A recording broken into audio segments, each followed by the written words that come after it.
गरमा गरम माछ झोल सहित उषुना भात एपटे प्रबल गरम होची घर को मध्य माछ आसीची खाइबा को इच्छा थिले भी रोसई करने को इच्छा होनी केमिति कम समय भितर घंटा घंटा परिश्रम न करिकी जेते घरे गेस्ट थांतु ना कहीं केमती अल्प समय भितर यही माछ झोल भी बनीजिव बिना पियाज रसुण रे माछ बनिबा दरकार से पुणी टेस्टी बनी थिबो केमिति आमे घंटा घंटा रोसई न करिकी अल्प समय भितर यही टेस्टी माछ बनैबा वीडियो को आपण फुल एंड पर्यंत देखिबे केतोटी टिप्स को आपण फॉलो करिवे निहाती भाबरे आपनको पसंद आसीबो चलंतु रेसिपी स्टार्ट करबा एठी मु 500 ग्राम रोही माछ नेइची भल से आमे बड़ बड़ पीसेस रे काटी आनिचंती आ ताको भल से परिष्कार करके मु एठी धोई आनिची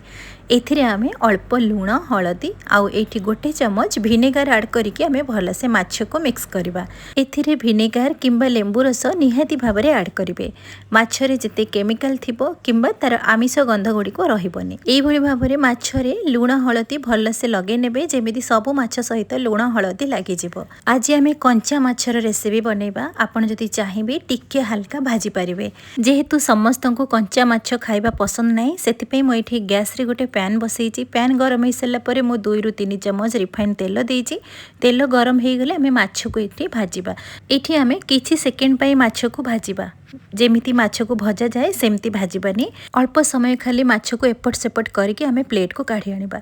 एठी देखिकी जानि परथिबे एई भली भाबरे टिके हल्का किछि सेकेंड पर्यंत माछ को भाजी दबा भाजी सल्ला परे आमे गोटे प्लेट को काढ़ी आनिबा माछ पई चलंतु मसला बनेबा आज आमे बिना प्याज रसुण रे माछ बनेबा छोटो ब्लेंडिंग जार रे मु गोटे कंचा लंका अल्प अदा गोटे चम्मच जीरा गोटे चम्मच धला सरिष नेइची गोटे चम्मच पोस्त नेइची अल्प पानी देके आमे तार गोटे भल चिकन पेस्ट बनेबा ए जो मसला ना बहुत ही बास्ना और टेस्ट दब आपण पियाज रसुण खाइबा छाड़ी देबे तो एबे हमर मसला बनिकी रेडी हो गला एबे गोटे बड़ बाउल को ए मसला को ट्रांसफर करि नबा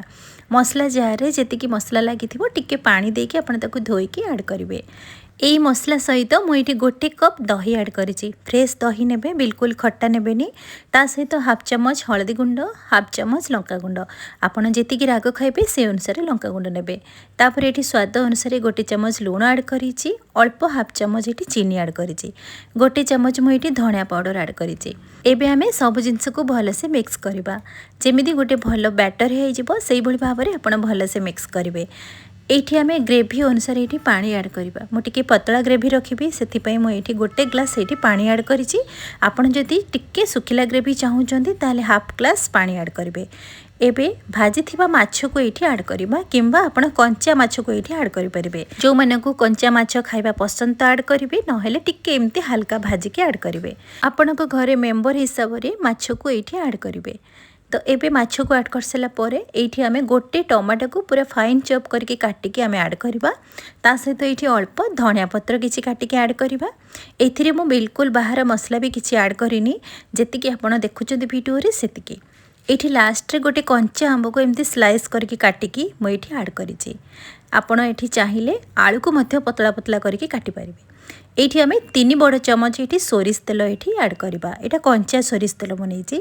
बस एतिकी हमर बनिक रेडी हो गला आ कंचा लंका एठी मु दुईटी ऐड करिछि एबे चलंतु माछ बनेबा माछ बनेबा पय मु गोटे बड़ जगह रे पानी ऐड करिछि ता सहित गोटे स्टैंड टे रखिछि एपटे गैस रो फ्लेम को ऑन करिछि गैस रो फ्लेम को हाई मीडियम रे रखी कि आमे माछ को बनेबा एठी माछ रो बाउल को ऐड करबा तापरे गोटे थाली कवर करनबा तापरे लिड को कवर करबा माछ बनेबा पय हमकु 15 रु 20 मिनिट पर्यंत टाइम लागिबो तो एठी 20 मिनिट परे एठी देखंतु माछ हमर बढ़िया से बनिक रेडी ही जेछि जदि आपन को लागिबो एठी माछ टिके कंचा अछि ताहले आपण आ 5 मिनिट पर्यंत आपण माछ को सिझै परिबे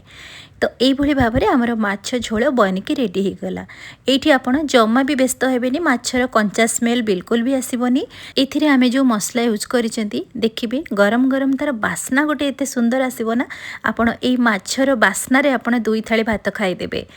एठी देखिकी जानि परथिबे केते सुंदर भाबरे बनिछि ग्रेवी आपण पतला रखिबे कि मोटा रखिबे आपणक हिसाब रे करि परिबे तो एबे हमर बनी गला गरमा गरम बिना प्याज रसुण रे माछ झोल तो यही भाव में अल्प समय भितर खूब शीघ्र बनीगला घरे जेते जन मेंबर थांतु ना कहीं किंबा घर को गेस्ट भी आसी थांतु ना कहीं घर को जदि माछ आसी भाव में निश्चित भाव में बनातु कम समय भितर बनीजिव टेस्टी भी बनब हेल्दी भी बनब एबे जो रेट्रे गरम होची रोषेई करने को तो क्या भी इच्छा न थाए सेहिभଳି भाବରେ अल्प समय भितर एमती बिना प्याज रसुण रे माछ झोल थरे बनातु देखिए निश्चित भाव में आपन को पसंद आसीबो। तार बास्ना रे आपन 2 थाली भात खाईदेबे आ केही भी जानी परिबेनी आपन एई भली भाव में सिझेकी बनैचंती बोली। कंचा माछ बनातु किंबा भजा माछ भी बनातु बहुत ही टेस्टी बनिबो आउ बहुत खाइबा को भी आपण माने पसंद करेंगे। एटी मु आपन को सर्व करके देखौची देखंतु गरम भात सहित माछ झोल ता सहित माछ भजा। माछ भी बहुत बढ़िया सिझी आउ खाइबा को बहुत ही टेस्टी बनीची बास्ना भी बहुत बढ़िया आसुची। निश्चित भाव में आपण माने को पसंद आसीथिबो। आज रेसिपी आपण मानक जदि पसंद आसिला बिंदु रोसई चैनल को सब्सक्राइब करेंगे, लाइक शेयर कमेंट करेंगे, फेसबुक पेज रे देखुथिले फॉलो करेंगे। पुणी देखा नुआ रेसिपी सहित से पर्यंत रहुछि नमस्कार।